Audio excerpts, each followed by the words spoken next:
Let's go, brother. How are you feeling? I'm feeling like all of a sudden it's March and we're 9 games away from the end of the regular season. That's how I'm feeling right now. Would you say that's March Madness? Madness is incoming. I think looking at the standings, there's a lot of uncertainty and a lot of uncertainty with teams that are supposed to be winning the EuroLeague this year. At least according to us before the season, and Or according to them. or according to themselves, right? And the standings are just wild. Two wins separating, you being at the play-in zone and you being in the top 6. So this is going to be a very, very intriguing time in the EuroLeague. We're finally past all the FIBA windows. All of that is done. Now we're back to EuroLeague action, and we're back with the Power Rankings episode that we had skipped for February because of obvious reasons. Some holidays coincided with that, but also just there wasn't that much basketball in February, and we kind of came back. Domestic cups. And the FIBA cups windows, as well, so. yeah. And we were supposed to be 3 of us with Augustas here, but he had an emergency, so he's not here. But this power ranking, the traditional monthly power ranking, is we have inputs from all 4 URBONUS hosts. So that includes Donatas and Augustas and ourselves, Rytis and Gytis. So this is going to be our, let's say, evaluation of the power of each team. Let's remind you that this isn't the prediction for the final standings. This isn't the standings themselves. This is our understanding of how powerful these teams are. And let's just get it going because it's going to be a long episode as usual. No, it's not. It's just Okay. the 2 of us, man. Oh, yeah. Do you feel the California vibes? Yeah. We got Clippers Warriors and the assistant Clippers. assistant coach. And Yeah, I'm Jeff Van Gundy. and I'm the scout. Okay, let's go. 20th team. As for Villeurbanne, they kind of were here for the majority of the season. The only time they went up by 1 was when Partizan was in an absolute hole. And essentially, as well, is the bottom team of the EuroLeague without a doubt in all metrics possible in this last 8-game stretch that we weren't here for. They lost 7 out of those 8 games. But I feel like for this team, a good result is putting up a big fight, and they have done that quite a few times against Milan, 76-77 loss. Then Panathinaikos struggled with them.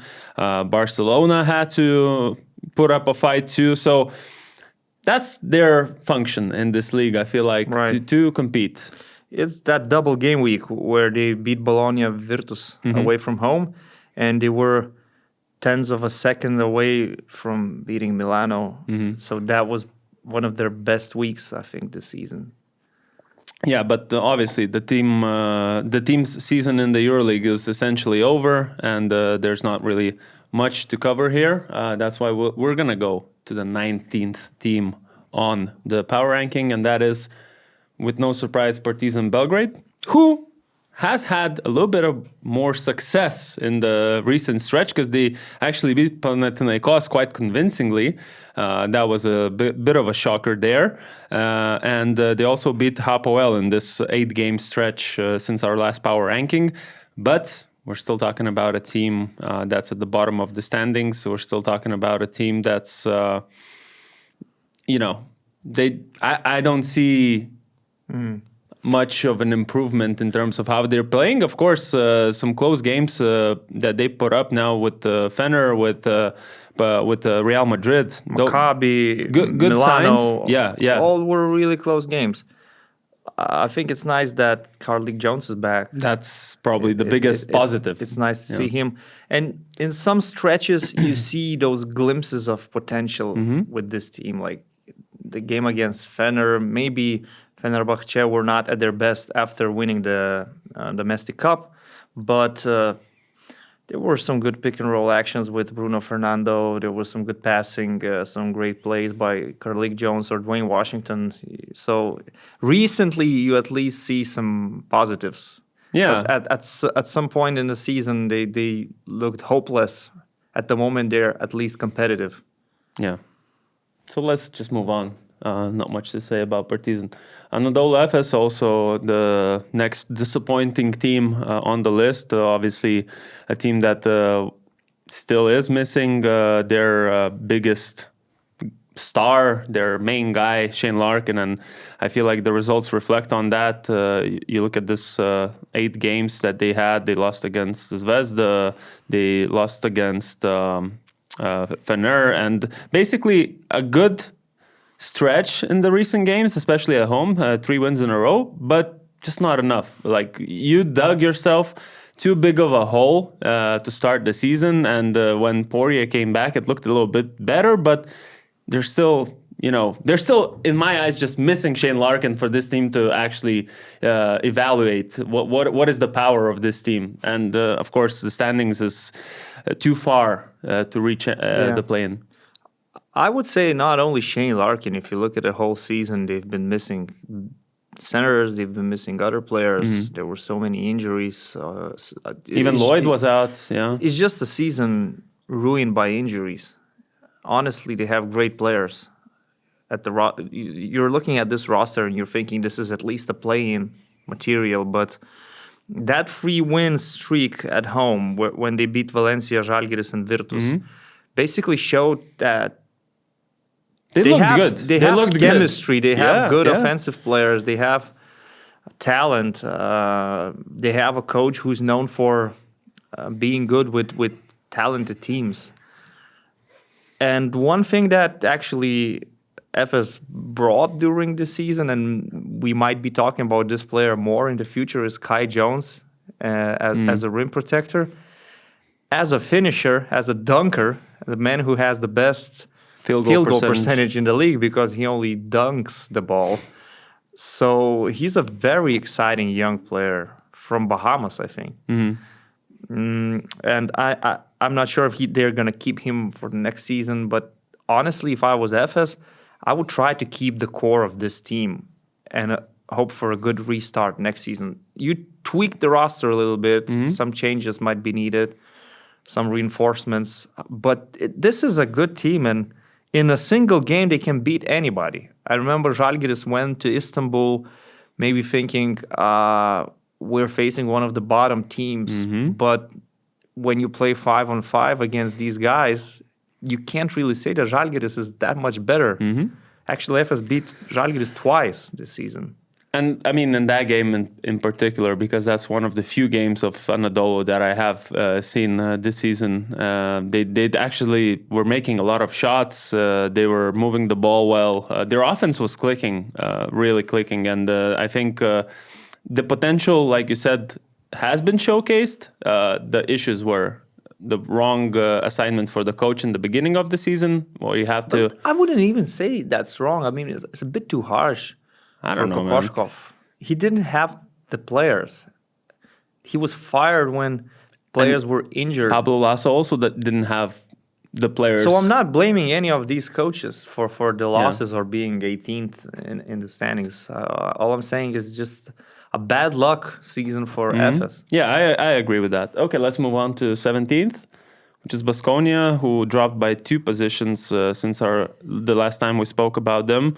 Of course, there's a very big positive for them winning Copa del Rey. That doesn't go into this calculation, but in the EuroLeague, last 4 games they have lost now in a row.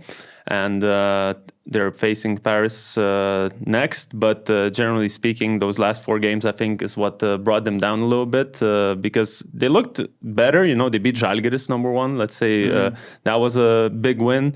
And then, the rest of the games, if you just look at the last 8, I think just 2 wins in the last 8. So that's... For a majority part of the season, they had this issue where they just couldn't play good basketball away from home. They always looked decent in Buesa, but they just never performed away from home. I think in October or somewhere in November, there were rumors about Paolo Galbiati that he might be fired. They kept him. I think he's a very smart coach. I've been following this team pretty closely, especially since Gytis Radzevičius joined them.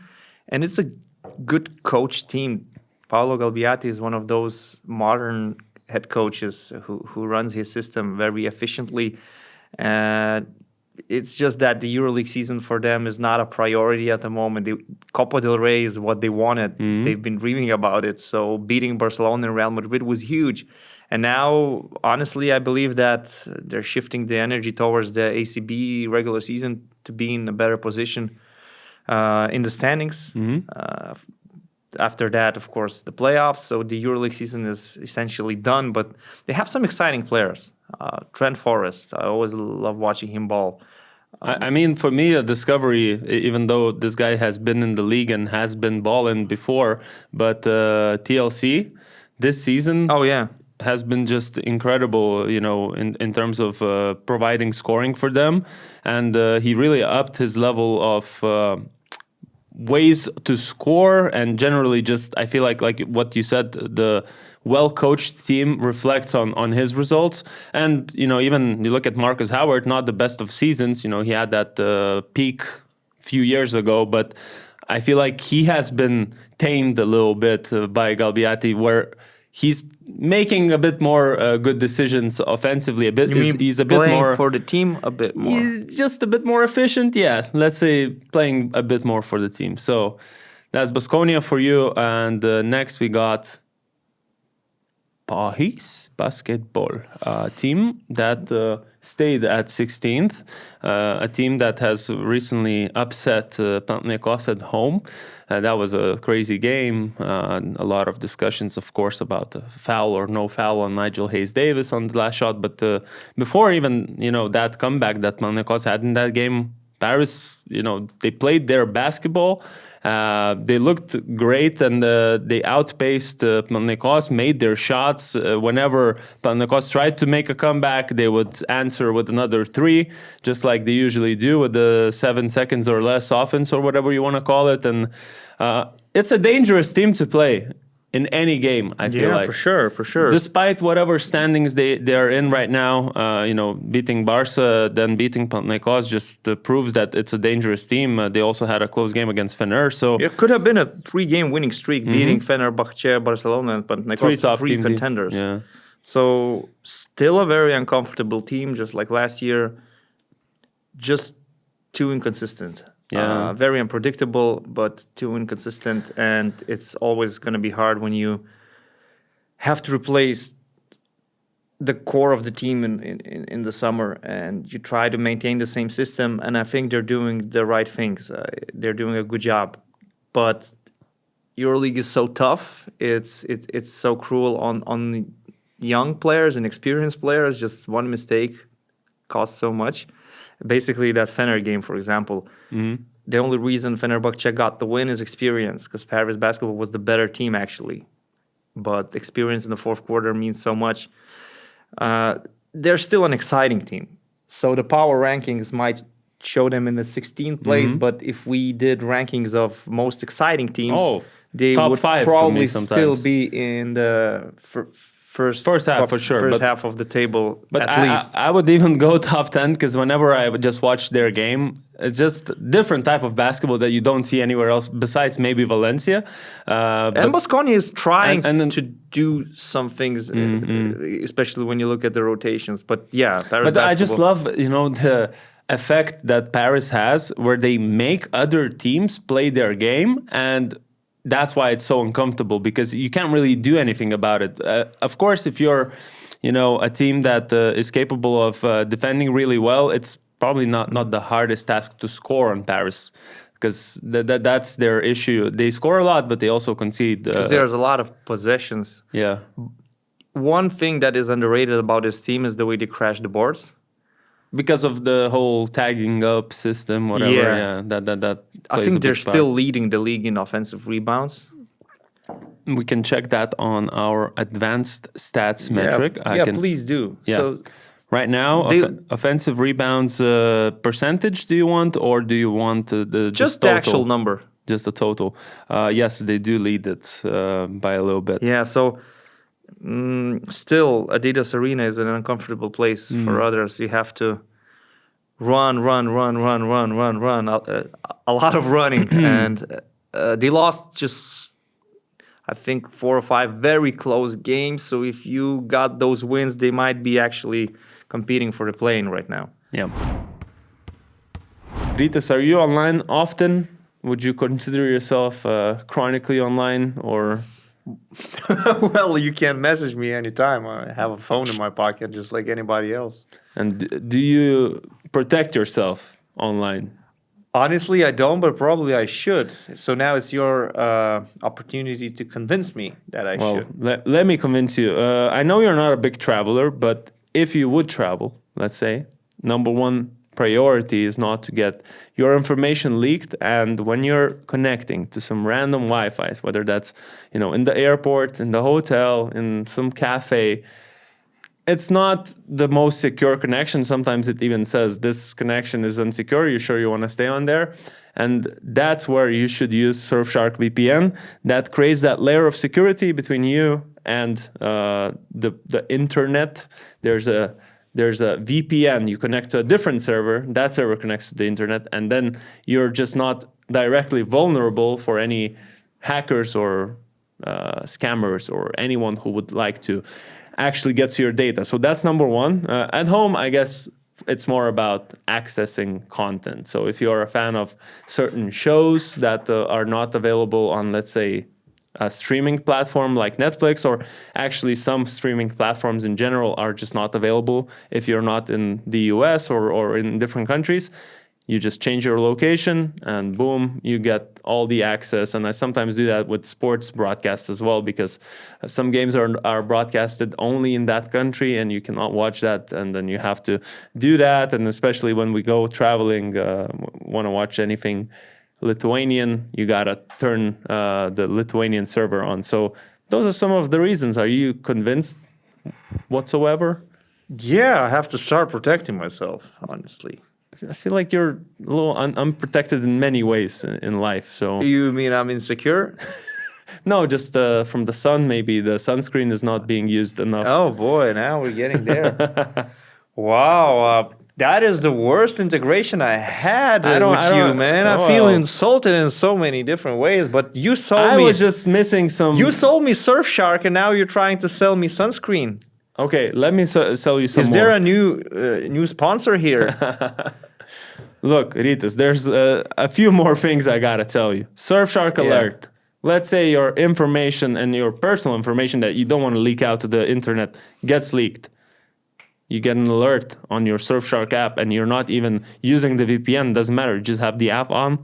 It just lets you know to change stuff or to just be a bit more careful with your info. And just because they have a lot of servers, over 4,500 in 100 countries, you will find a stable, fast connection no matter where you are. And we have a special code for you that is available at surfshark.com/BasketNews. Use our code BasketNews at checkout. Get 4 months of Surfshark VPN extra. And then there's a 30-day money-back guarantee if you don't like the services.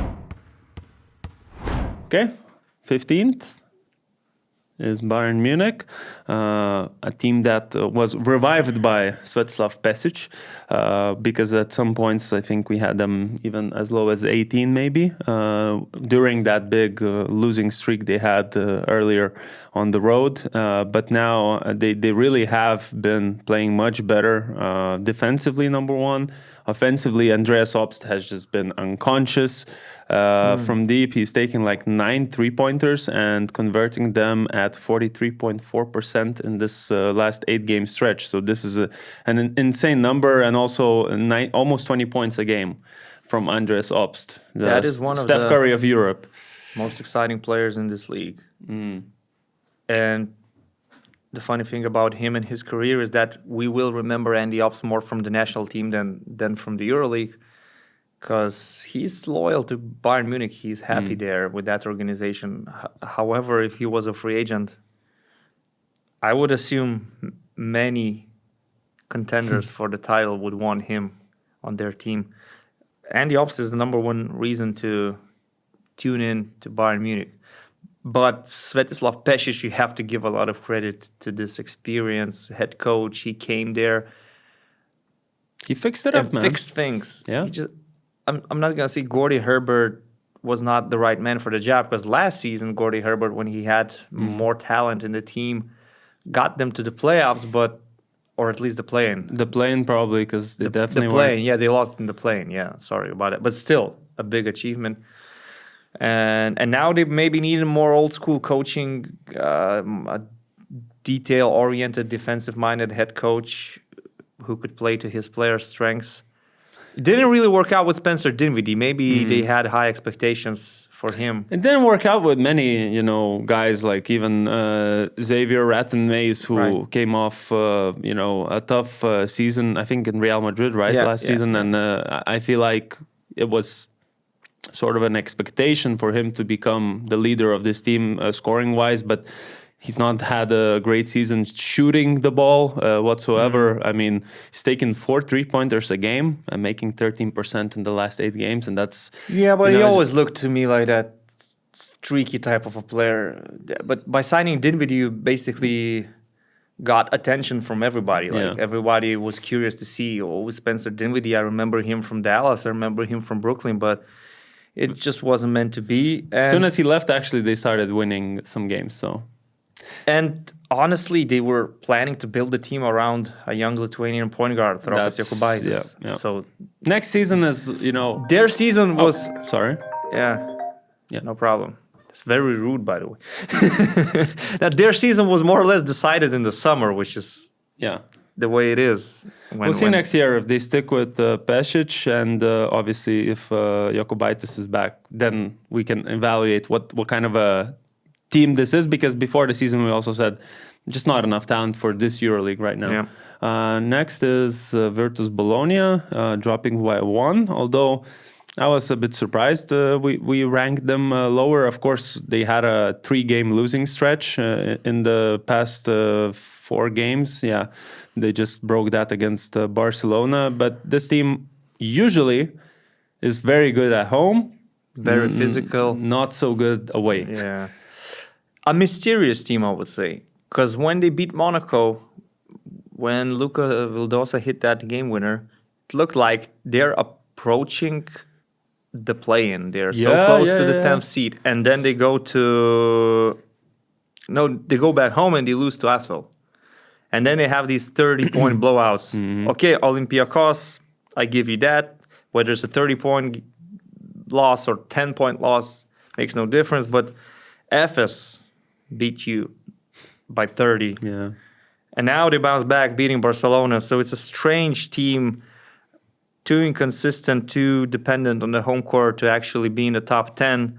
But with very limited tools, Duško Ivanović made them competitive, which is good for the league. Because when you have those dangerous teams that could steal wins from anybody, it's very good for the league. This is that type of team to just disrupt, the normal flow of any of the contenders who just expect maybe, I'll take that win there, another win there. Yeah, you cannot count like that anymore. Especially when they play at home, with the energy and all that. Okay, next one is Maccabi Tel Aviv. Oh, this actually reflects the actual standings. The only difference is Baskonia and Efes. Okay, so, I mean, it also makes sense considering we're heading towards the end of the season, so... I actually put Maccabi higher. I know it's a combined ranking from all of our... Yeah. I had Virtus over Maccabi, actually. I put Maccabi at 11. Okay. Because recently they beat Monaco, a very important win away. They are close to the play-in. They also beat Zvezda, by the way.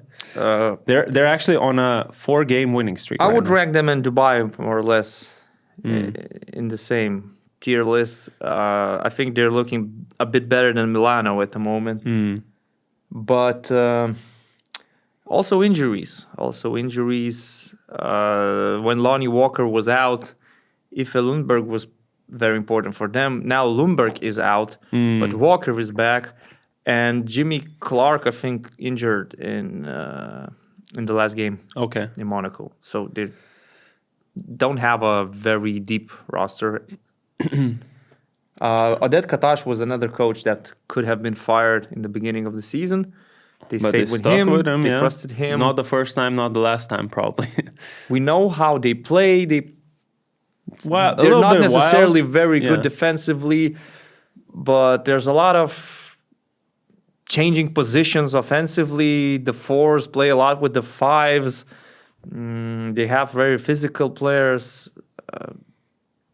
In other athletic.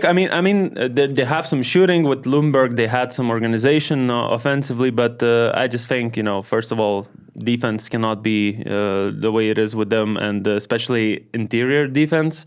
Their main guy under the boards. It's either when they start playing Horde at 5 or it's Sorkin. Both are not very physical. Both are. Probably could play the 4 more than the 5. So I feel like... Gotta be honest, if they actually played at home the whole season, they could be in the play-in. And now, obviously, we know the situation and the new war or the whatever. They're not going to be playing home. It was honestly a strange decision, in my opinion, to actually even... To keep them? Try to... I'm not going to talk about keeping them or suspending them, but to actually try to bring games back in Tel Aviv, because it's strange when I hear from EuroLeague at the moment. At that time, Paulius Motiejūnas was still the head of the league, always emphasizing that we follow what the FIFA does, the IOC does, what UEFA does, and then in this case, you try to do something that others are not even considering yet. So you basically had this sort of experiment for 3 weeks or 4 weeks. About a month, yeah. And now it's gone. Yeah. Next up, Milano. You said you're not very convinced of how they play recently. It's strange. There are so many players I like on this team. Armani Brooks, Zach Leday, Josh Nebo, the veterans like Marko Guduric. Shields, Siobhan Shields. Still, you kind of feel they're underperforming. All these years with Messina, you were probably thinking this team is underperforming with these experienced veterans. There was always this problem with injuries. I don't think injuries is that much of a problem this season, although it affected the team. But I would expect this team, when I look at the names, to be at least in top 10. You look at the budgets as well. I think they're 11. Okay, they're 11th.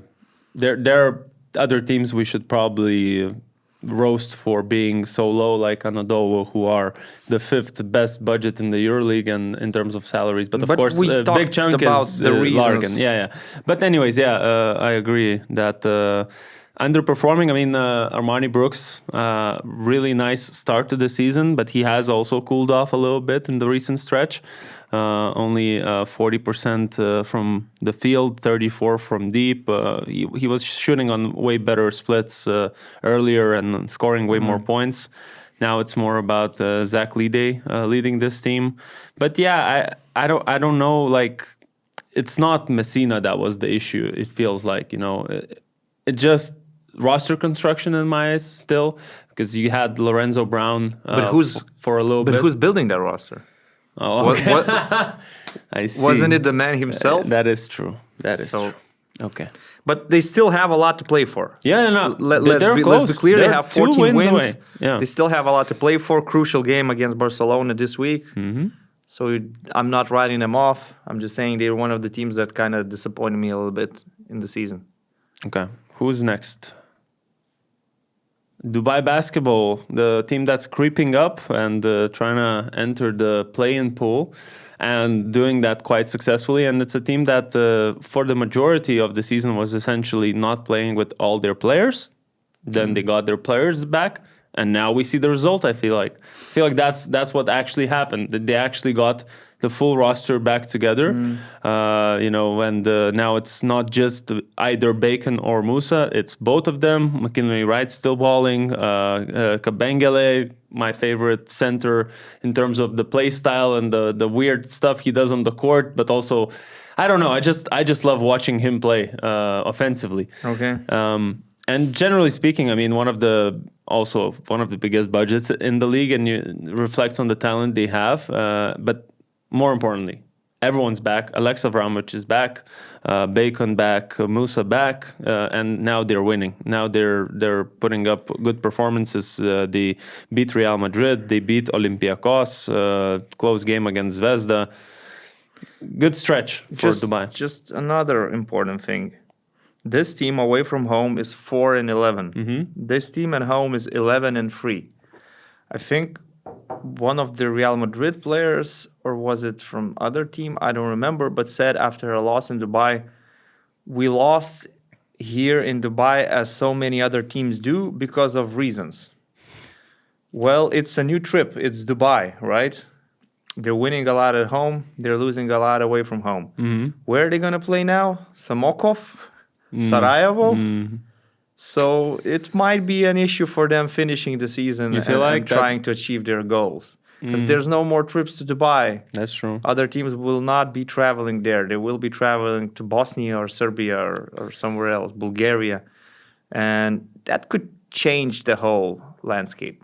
But looking at their schedule now, they'll have Baskonia home. They'll have Bayern, then Panathinaikos, but again, later Maccabi. So if you look at their home games that are supposed to be home games, what's left for them is Valencia, FS, Monaco, Panathinaikos. Yeah. So important games against... and this week's game against Baskonia. Against potentially playoff teams. And especially, the matchup between them and Panathinaikos, depending on the Greek derby result, because we're recording before that, obviously.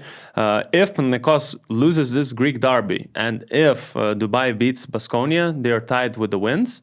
And then, like I said, Dubai is playing Bayern, so that's a potential, win for them. And then they're gonna play Panathinaikos. This game, tiebreakers. You look at all of those stuff. If Power doesn't rise in the rankings, this might be important. Anyways, let's move on to the top 10. What we actually came here to this episode for, and we have a tie between Crvena Zvezda and Barcelona. Barcelona dropping by 2 positions, and Crvena Zvezda climbing by 1. So let's start with Barca. They lost 4 of their last 5 games in the EuroLeague, and also didn't make the Copa del Rey final. Like we already mentioned, Baskonia eliminated them. But I feel like mostly for them, what happened is that they're struggling to put up points at the moment. Of offense is getting stuck, and Clyburn was out before. Now he's back physically, but not in terms of the form, the shape he was in. Yeah, before injury. He was having the best season since the first season in FS. Wow, right now he looked like peak Clyburn before that injury. Yeah, they're not in the best moment right now, because when Xavi Pascual arrived, the first thing he did, he actually fixed the defense. He implemented rules. He changed the face of the team. They started winning games. They started climbing the standings. And all of a sudden now they're dropping down. And I actually had a discussion with one of my friends. I'm sorry, I'm going to finish that. Because when Xavi was winning and things were getting better, he said to me, you have to include Barca as Final Four contenders as well. And I said, no, I still don't. Top 8 at best. I just had too many doubts. I think that when you didn't do your homework, it's very hard to fix things in the classroom. So what I'm saying is that I criticize their signings and the way they build the roster from the very beginning.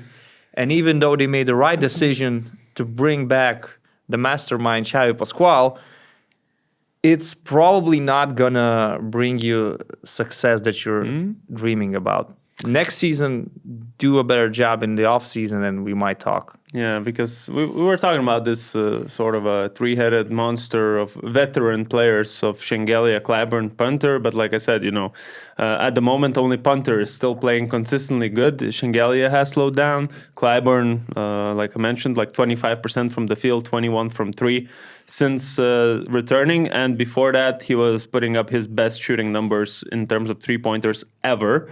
So that's a big drop. And also backcourt for me, even more importantly. They got Satoransky, who's a good organizer of the offense, but doesn't really create much himself in terms of scoring.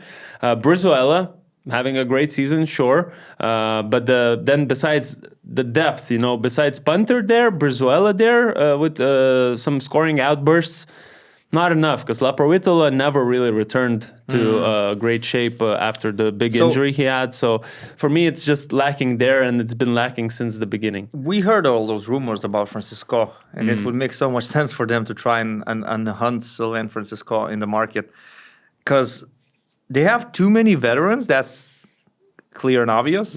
Not only that they had them before, like Vesely and Satoransky, they added even more veterans. But the young players that they signed are inexperienced players that haven't played in EuroLeague before, like Miles Cale or Miles the new Norris. ones. Yeah. This is not the Barcelona I know. So if they could sign a player like Francisco of that caliber, it would change the team. And I don't want us to sound like some haters of Barca, considering they're still in the, obviously they're in the playoff picture even. But whenever I look at the games and the scheduling, I really take notice of who are they actually beating and who are they losing to. And every time they're playing a top 10 team, it's usually a loss. So for me, that's lack of proof that you can actually compete for the Final Four. Next is Crvena Zvezda, a team that did a good job bouncing back, let's say, from the sort of a rougher stretch they had at the end of December, start of January. We remember that loss against Žalgiris by almost 30 or over 30 points.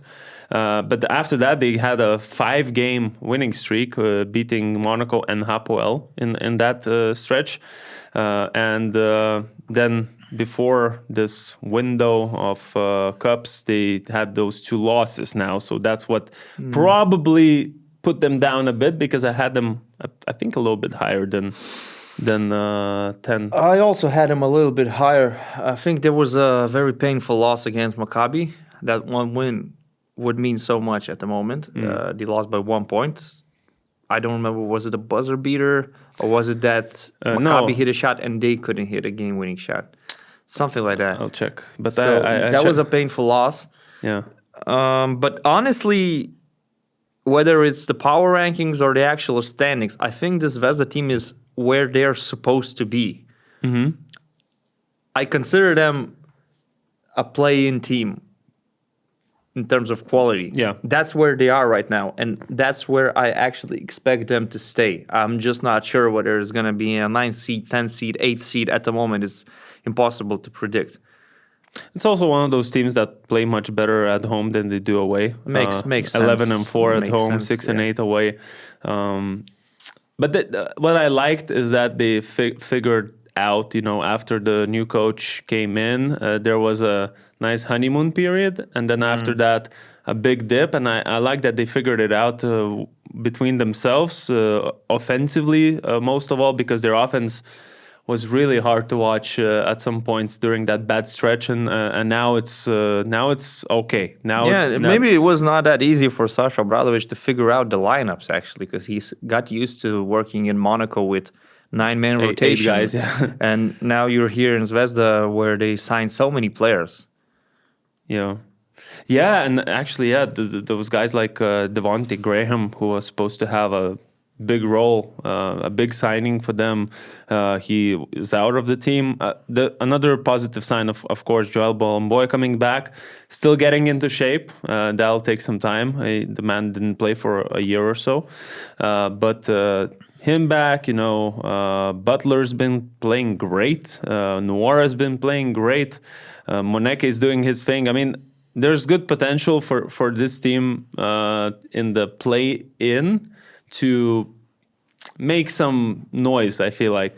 And then we'll see. But just not very consistent away from home. So this is going to be for them. That's why I probably, I heard Chima Moneke talk about their goal is top 6 to just not be in the play-in zone. But I feel like if this team wants to make the Final Four, which they have claimed they do, I feel like a home court is essential. One way or another, you would have to win a game away from home if you're dreaming about the Final Four. But if they get to the top 6, that would already be an impressive achievement. Okay, next. Hapoel Tel Aviv, wow. It's a huge slip. Big, -5. And I think it's a deserved slip. They haven't been playing good basketball for the last month or so. Yeah. And I mean, of course, we already spoke about this situation with when we spoke about Maccabi, but that didn't really affect their games until Not really, no. This is not the this team is that new. This is new. All this is new. felt any difference. Basketball-wise, I mean, they lost 5 games in a row in the middle of January. Just recently ended that streak from the middle of January to now, and just ended that streak against Milan when they won. And in those 5 games, in 4 of those, they didn't have Elijah Bryant. And this is probably the biggest reason for me of their downfall, because without him, Hapoel actually put up the worst offensive rating in the league, worse than Asvel. Wow. So, in my eyes, this team was always so much offensive talent that can score that you don't really care if one guy has an off night or has a bad game or even is missing due to injury or something. But I feel like Elijah Bryant's absence just showed that this isn't the case, that he is so important. You could feel like that, but then you end up losing to Bayern 64-79. Some games against Valencia, against Žalgiris, I've watched them and I thought that this team as a whole, I'm not going to single out any individuals, but team as a whole have this issue of not maintaining the concentration for 40 minutes. They could actually play good basketball for 25 or 30 minutes on defense, on offense, but then for some reason they just lose focus completely. That's what happened in Kaunas. That's what happened when they faced Valencia as well. After the first part of the season, people were treating them as some favorites. Best offensive team in the league. Everybody was just saying this is a team that will be in the Final Four. So many people actually had to adjust their Final Four predictions just to put them in the Final Four. Right now, it seems that it's a bit too early for this group to get to the Final Four. Now I'm still looking at these more experienced teams, legendary EuroLeague teams, legacy teams like Fener, Oli, Real Madrid. Still, I have that benefit of the doubt with Panathinaikos. So, and I don't have Hapoel in this group right now. I agree. I mean, you didn't want to single out guys, but I will do that a little bit because statistically speaking, the guys that were supposed to step up, the guys that usually would be the secondary, the third scoring options in this team, or just generally playing with the ball, besides Elijah Bryant, Blakeney, just struggling with the 3, really shooting a bad percentage. Micic struggling everywhere, essentially. I mean, he's taking the most shots on this team and converting 37% from the field, averaging as many turnovers almost as assists. So that's the elephant in the room. Yeah, did anybody actually before the season thought that it's a good idea to give this huge contract to Vasa Micic and make him a shareholder of the club even? That was the rumor spread. Yeah. Did anybody think it was a good idea?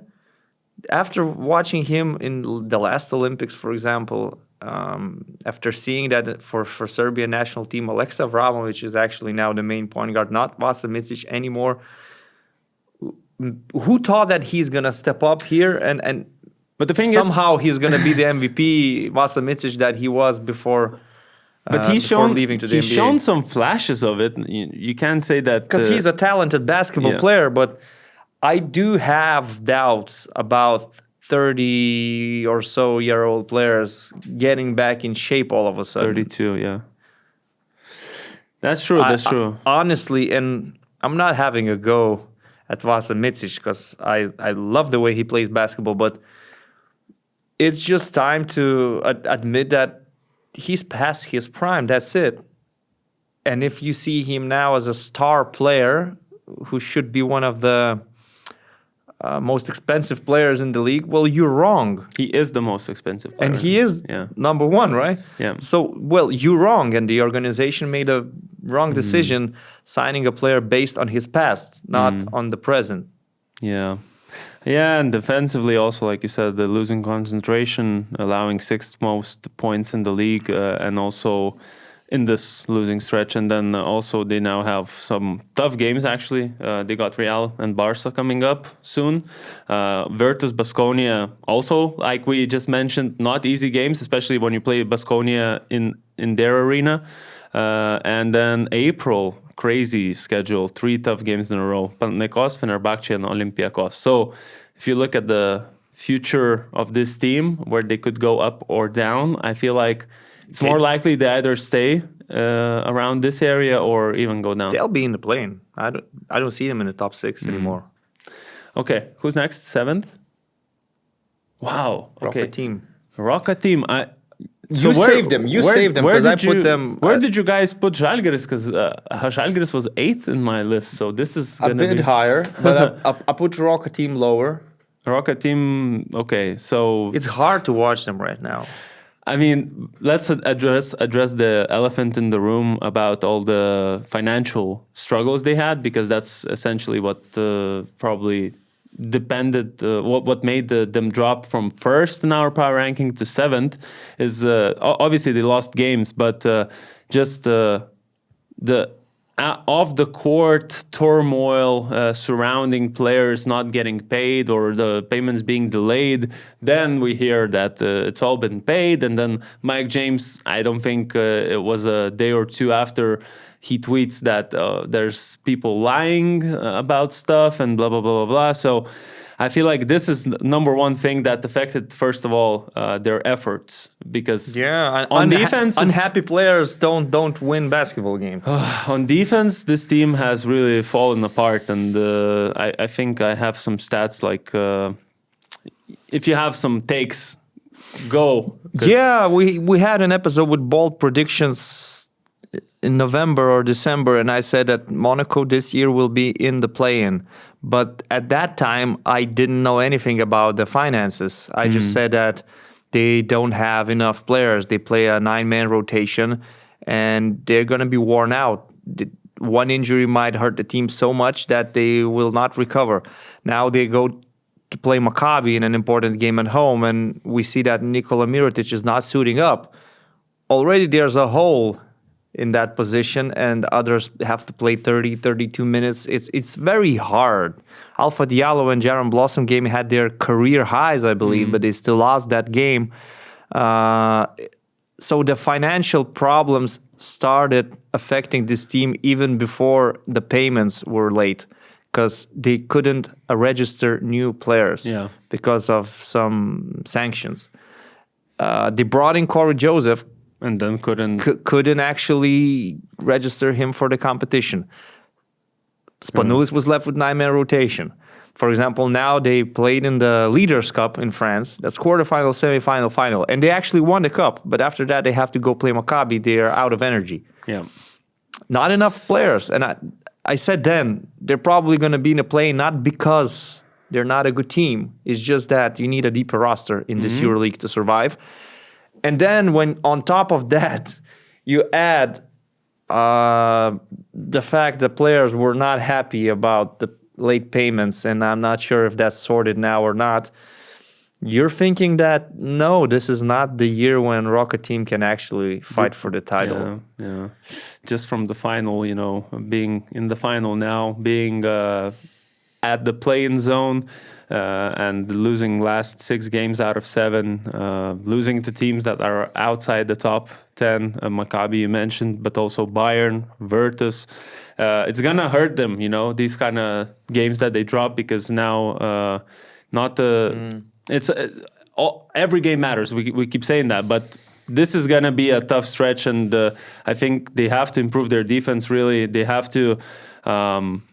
Find more efficient ways to score. Elio Kobo has been on a big shooting slump, only 36% from the field. And Nedovic just didn't find his place in this team. Spanoulis recently tried to put him in the starting lineup. Didn't really help much. If some of these players are already mentally checked out and they're thinking about the free agency next summer, it's impossible to get to the Final Four. And if it's your main guy, Mike James, who is responding to some tweets of, hey, come to PAO, or come to whatever, bro. And then he goes, send me details or something like that. He said, I just can't wait for the free agency. So He's playing, actually. He's playing. There's still effort. There's everything. Not on defense as much, but he's playing on offense, not shooting as well as he was in the beginning of the season because he was very efficient to start the season. Now he's like 23% from 3, 39% from the field, but he does take a lot of shots. He creates for others. Offensively, probably is not the man to point the finger at, the top scorer of this team, but it's the defense. Of course, they also missed Kavarius Hayes under the basket, which for I feel like at least 4 games or so. So that was a big issue for them too, because I feel like Kavarius brings in some energy. And honestly, we shouldn't be talking about the short-term future of this group. We're probably talking about the future of this club.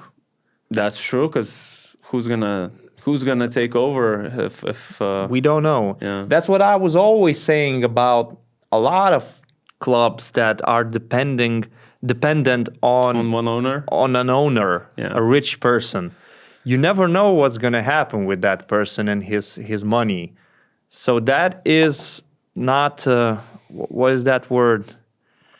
Damn it, I forgot the word. It's a very, very popular word when you talk about environment, for example. Man, it's this. I just forgot the word, man. Sustainable.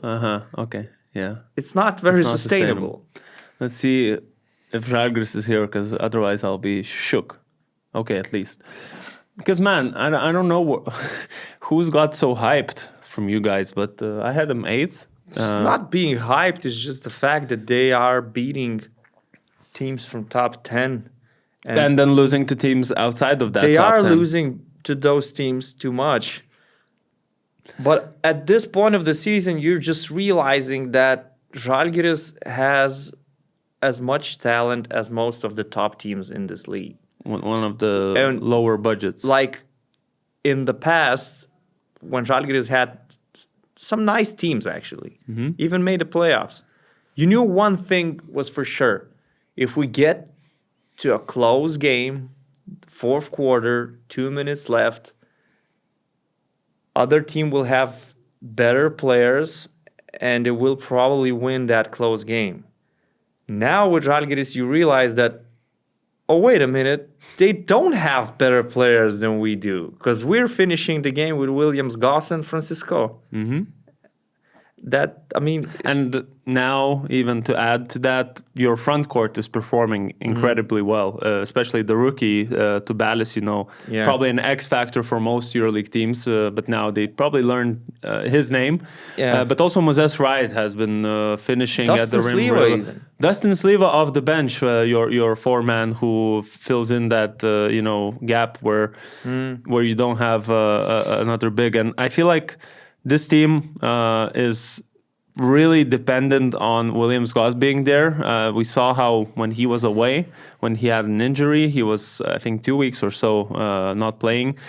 That team didn't look the same way they do with him, because he brings in immediately, first of all, organization on offense, just calmness. You feel calmness on the court, and also perimeter defense, because he's one of those guys who can play on both ends and actually does that, puts as much effort on defense as he does on offense.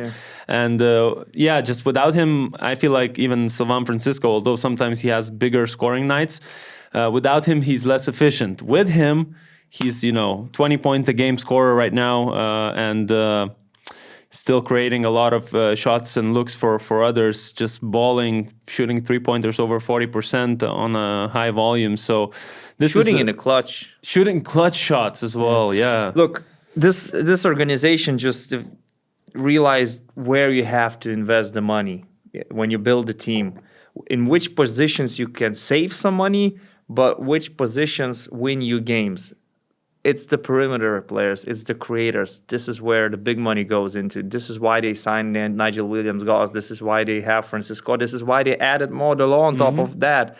And then you can save money with your backup center or with your backup small forward, because it's less important. You have those Lithuanian guys that you can trust, defensive players like Vysniauskas or Rytis, and that's okay.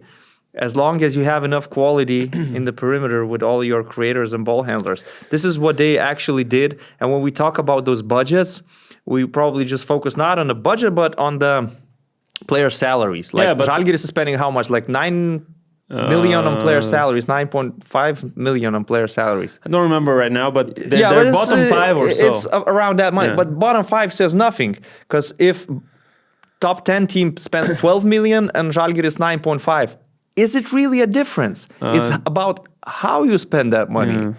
No, Žalgiris 9 million, top 10 teams 14.5, so a 5 million difference. Yeah. So that's what I was always saying about this European basketball landscape. With 10 million, you can compete against 20 million, but with 2 million, you can't compete with 10 million. You can't. If that makes sense. Yeah. It's just impossible. So Žalgiris made all the smart decisions, and it pays off right now. The only thing where I would see their potential even higher is if they had another big behind Moses Wright, and a different type of big than Birutis is, someone a bit more defensive focused. And obviously Birutis is now out with an injury. So it's going to be interesting how they figure that out, because they're probably going to play Tubelis a bit more at the 5. They'll have to play Sliva more. Throughout this whole season, people were talking, not only fans, I think most of the podcasters in Lithuania also, Žalgiris needs to add another center. Yeah. Žalgiris needs to add another center. Well, they didn't. Yeah.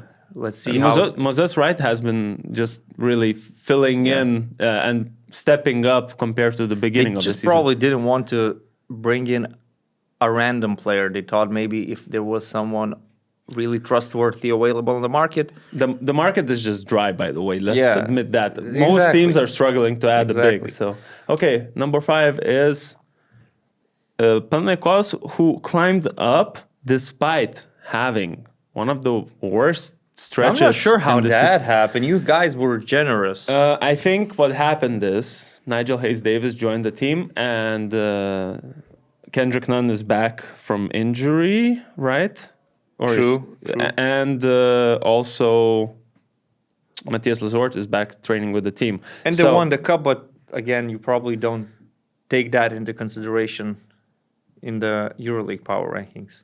Yeah, but obviously right now they're somewhere where you have to save your season, because this all-star team with the biggest budget in the league is right now 16th. Like I said, they're playing the Greek derby, a very important game for them, because if they lose, they're going down to potentially being with Dubai at the same win level. So this is...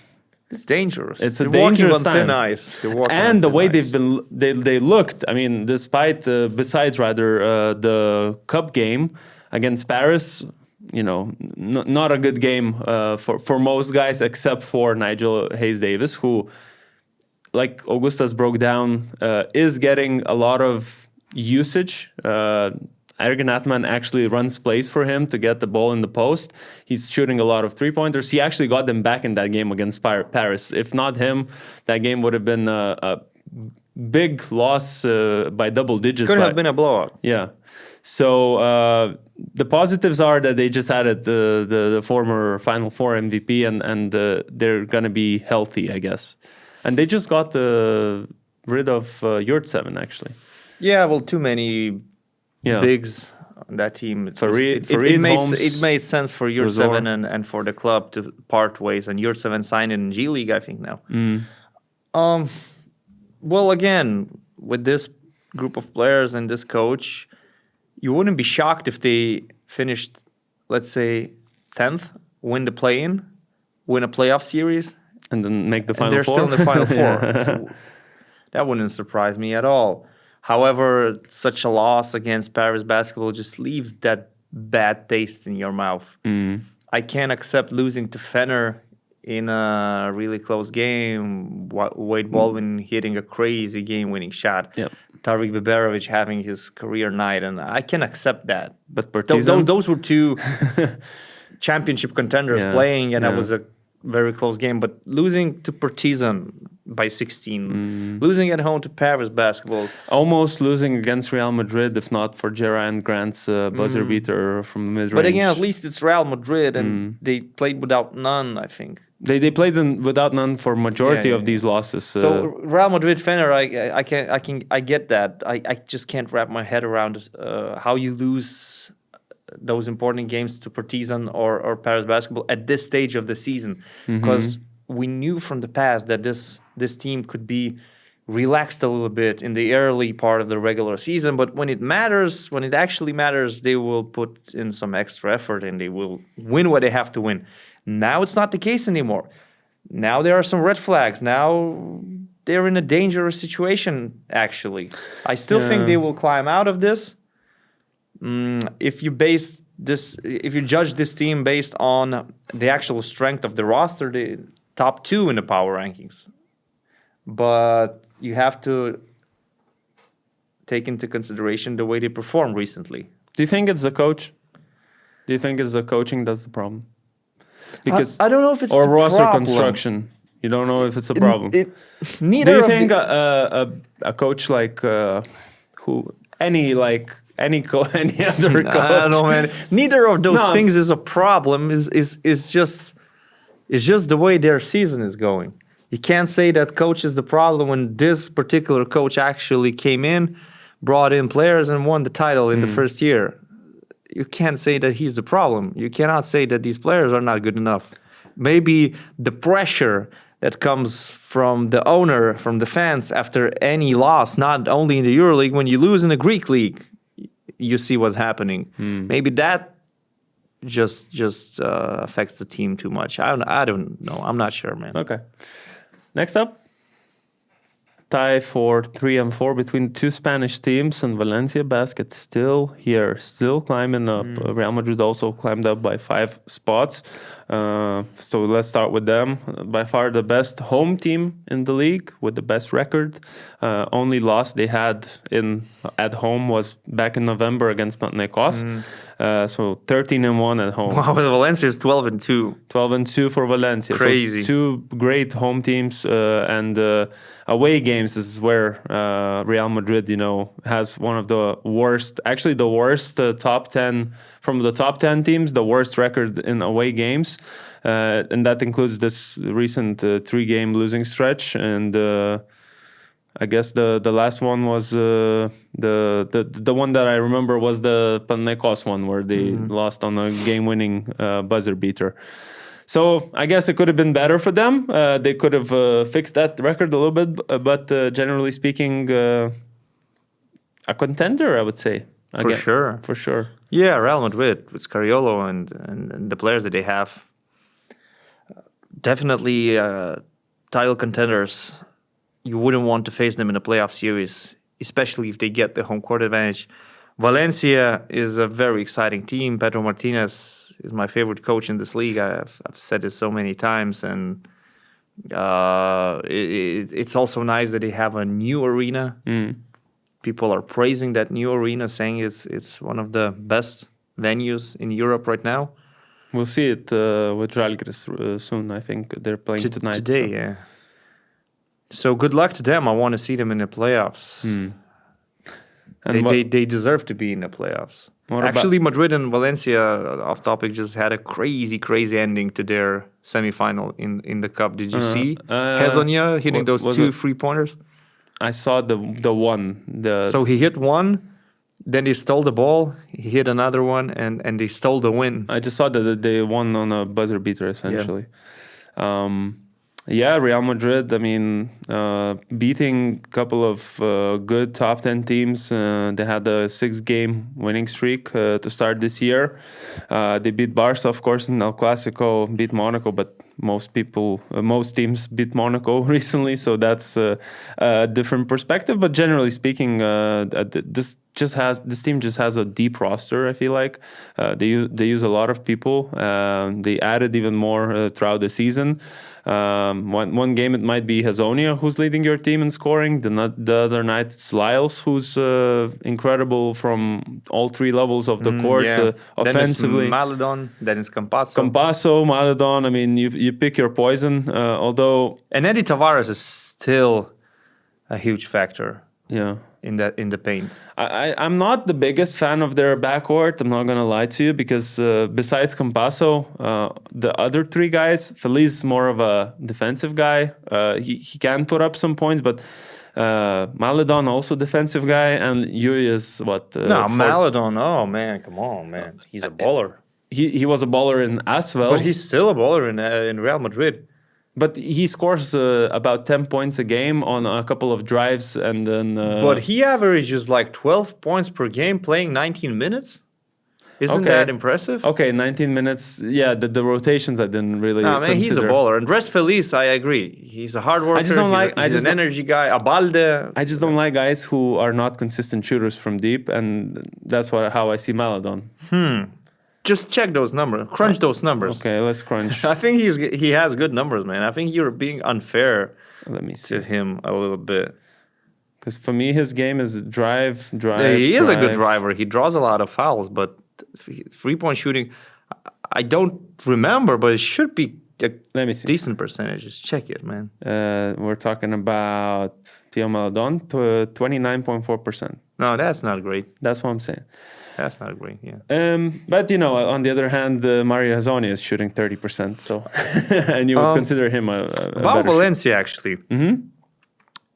It's such an exciting team, but do you have a favorite player from that team? Because when I watch them, I love all the players, and I couldn't single out one guy. I would say probably Montero because he's just young and he's a baller, and I like his play style most of all. But this is the only caveat we had with this team. Who's your leader? Who's the guy who's going to be taking the last shot? And oftentimes it is him. Jean Montero is the one doing that. So I actually love those crafty bigs like Nathan Ruers or even Matt Costello. Yeah, this team is still surprising, I think, everyone here by being here and by being second in the standings right now. And, you mentioned the home record at home, very hard to beat. Next up, Olympiacos probably? Yeah, that makes sense. +4, pretty good January, 6 wins. And then I think they had 2 wins in February. Yeah. So did I get that right? I'm not sure. Anyways, yeah, 6 wins in January, 2 in February. That super close loss against Žalgiris in the double overtime game. Without Milutinov and Vezenkov. Without Milutinov and Vezenkov, could have taken that game. The bigger loss probably was still in the Greek Cup final, but that's outside the EuroLeague, so we're not going to discuss that too much. But it's a team that essentially has been really affected by injuries, and whenever they get their momentum going, some guy gets injured, and right now there's a new situation. I think Thomas Walkup is out now. So it's just so unlucky, in terms of course, you can say so unlucky, but they added so many players on the other hand. And look, one guy gets injured, they sign a new one. That guy gets injured, they sign a new one. And they end up with 20 players on the roster.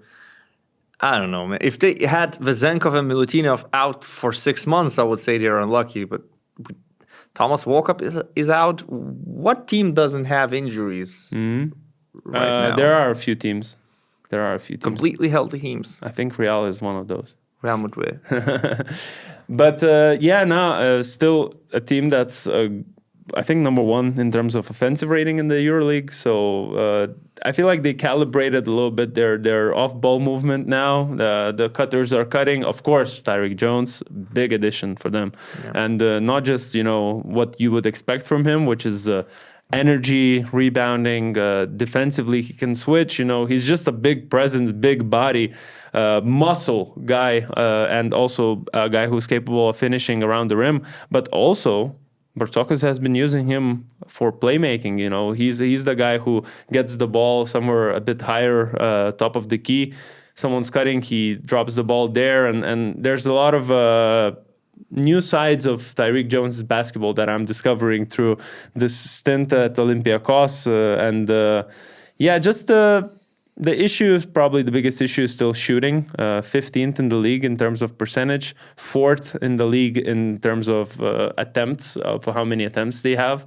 So they take a lot of threes, not really make them on a good percentage. That's probably the biggest area. And then Milutinov gets to improve defensive rebounds, and then they get second chance points. Yeah, that's true. Milutinov's probably happy about those missed shots. Look, to be the top offensive. This team is built to win the EuroLeague, and one double overtime loss in Kaunas or a Greek Cup loss doesn't change that.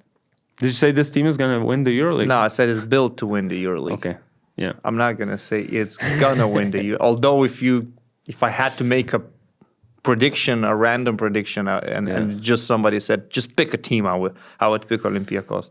Okay, really? Not the number one team. But I mean, come on, it's Final Four, one game, they might not even see each other in that Final Four. Olympiacos in the Final Four. Fener is for sure the best regular season team. There's no question about that. This is the best defense in the league. Actually, let's reveal that they are over there. There you go. Best defense in the league. Not necessarily the best roster in the league, which makes it even more impressive that Šaras is able to dominate the season with this team. And the word dominate probably couldn't fit better because they haven't lost a game in the EuroLeague since our last power ranking, which was in January 12th. They had 8 straight wins. Before that, they had the Dubai loss. We recorded actually that after that Dubai loss, but before Dubai lost 4-game streak again. So last 13 games, 12-1. Like you said, best defense by all metrics. Essentially, they allowed the least points. They have the best defensive rating. The worst shooting percentages from opponents come against them. They really stop the perimeter because we spoke about this earlier when we just came back from this game where Fener. I think they played Besiktas or whatever when we went with Donatas. And we spoke with the assistant coach, Gytis Maksvytis, who said, like, we're not over-rotating too much. We're sticking to the guys. We're not helping as much as you would expect most EuroLeague teams to do. And this way, they're really eliminating any easy looks. And actually, just nothing easy is probably the best description of how they play their defense. They do the right fouls at the right times. They don't allow players to play through their strong hands. All the Šaras classics. I mean, this is a team. And they also have Horton Tucker. Who can just go coast to coast and just kill you. But the big loss is Nicolo Melli. Nicolo Melli until April. I don't know, he's 33 or 34. He's a EuroLeague veteran. Still looks like one of the best big guys in the league on the switches. The way he is defending one-on-one when he has the switch is really impressive. His lateral movement is so good. He's very smart, obviously. Positioning. When you talk about positioning and knowing who you're guarding, whether it's a left-handed player, right-handed player, do you have team fouls available? Don't you have? Are you in the bonus? He knows all the stuff, and he's very smart and he's very good. It's a big loss for them because he's a hard player to replace. You start giving minutes to Metachan Bersen, Mikael Jantunen. I think he's still learning at this level. You start playing lineups you didn't play before because Melli was playing a lot as a 5 as well. So it's a big loss, but they will probably survive. Well, we'll see, because also Chris Silva is battling some issues with his thigh. So the front court, which was quite shallow depth already without Melli, this is going to be tough. And it's, like I said, until April, until he's back. Also, Devon Hall out until mid-March. So this is a big loss for backcourt or for perimeter defense and also some scoring. But on the bright side, the Colos really came in like a true veteran with his playmaking, and we've seen the results. I mean, this is a team that is not known for their offense in this league, and they score not that many points. But with the Colo, especially against Pau, for example, you just saw the gravity, the amount of people he attracts, or let's say Pau chose to hedge him, and then he would just put the ball at the right spots to the right man, dished out 8 assists in that game. Generally, the ball has been moving better, and I feel like it benefits also guys like Wade Baldwin and Taylor Horton Tucker, who are not supposed to be necessarily the guys organizing the offense. Wade Baldwin can create for others, but I feel like he should be the secondary ball handler, or, you know, like just not the guy who always needs to be with the ball. You want Wade Baldwin to do a little bit of both, I think, for the best version of him, and he's actually been phenomenal too offensively. So the Colo, again, the Fener is so good with his in-season additions like McCollum last season, the Colo now. I always love watching a player who can play so good without jumping. That is what I'm That's trying your to style. do. Because I can't jump. And I like guys who have a lot of muscle and just power their way through the paint. That's and just because what you do. That's what, because I have no other. But he's just so crafty, man. Like No, Taylor Horton-Tucker. he wouldn't survive is in this league without being smart, No, crafty. he's a baller. He's a true baller, and I said it when I saw him in Chicago a year ago that this guy, it doesn't matter how he looks physically, and his height is not that tall, but he plays unstoppable basketball at his And Horton-Tucker is size. also responsible for some of the best dunks, best highlights this season that we've seen. Yeah. When he's driving, Sneaky he's athleticism. gonna finish through contact. Just not much you can do about that as a defender. Yeah, so this is it. And also, sorry, Tarik Beberovic has been really good as of recently, because in those last 7 games, he's been shooting great and scoring. He's actually become like a second scorer in terms of points in this team.